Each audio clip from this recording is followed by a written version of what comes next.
आपने मेरी बात नहीं मानी ना, तो मैं पुलिस स्टेशन जाकर आप लोगों के खिलाफ दहेज उत्पीड़न के साथ ही जान से मारने की धमकी के जुर्म में सबको जेल में बंद करवा दूंगी।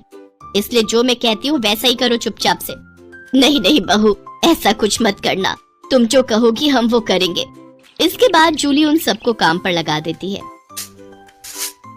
ननद जी जरा जल्दी हाथ चलाइए, नहीं तो। नहीं नहीं मेरी प्यारी भाभी, भाभी मैं करती हूँ ना, आप आराम से बैठो सोफे पर, और किसी चीज की जरूरत हो तो कहना। सासू माँ खाना बना या नहीं? अब हमें कल तक का वेट करना होगा क्या? बस बहू रानी तैयार है। थक हार कर ननद सफाई करके वहीं फर्श पर ही लेट जाती है, जिसे देख जूली कहती है, अब यहाँ क्यों रायते की तरह फैल गई? जाओ उठो और मेरे कपड़े पड़े हैं, उन्हें धोकर आओ।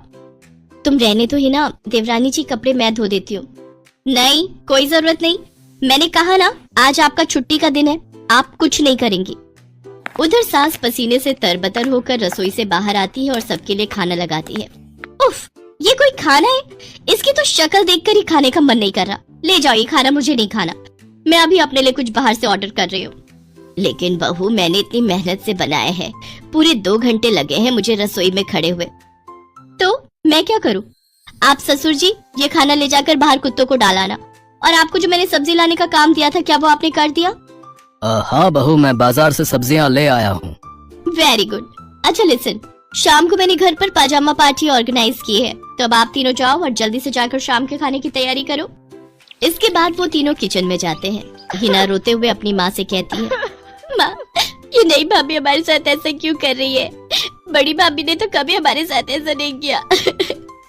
हमारा किया हमारे सामने आ रहा है बेटी, हमने जो बड़ी बहू के साथ किया है उसी की सजा हमें मिल रही है। तभी जूली, हितांश और मानसी भी वहाँ जाते हैं। चलो सासू माँ, आपको अपने किए का एहसास तो हुआ और मेरी सहेली की कीमत भी पता चली। हाँ सासू माँ, मानसी मेरी सहेली है। क्या ये सच है बड़ी बहू? हाँ सासू माँ, ये मेरी बचपन की सहेली है और आगे की पढ़ाई के लिए विदेश चली गई थी। जब इंडिया आई तो ये हितांश से मिली और इन दोनों को प्यार हो गया।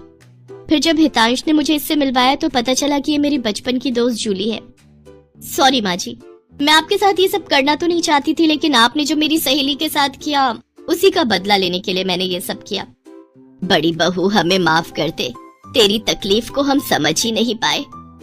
इसके बाद सबने मानसी से माफी मांगी। मानसी ने सबको माफ कर दिया और इस तरह नई बहू का ससुराल में पहले दिन का प्लान पूरा हो गया। दोस्तों अगर वीडियो आपको अच्छी लगी तो लाइक, कमेंट और सब्सक्राइब जरूर करें।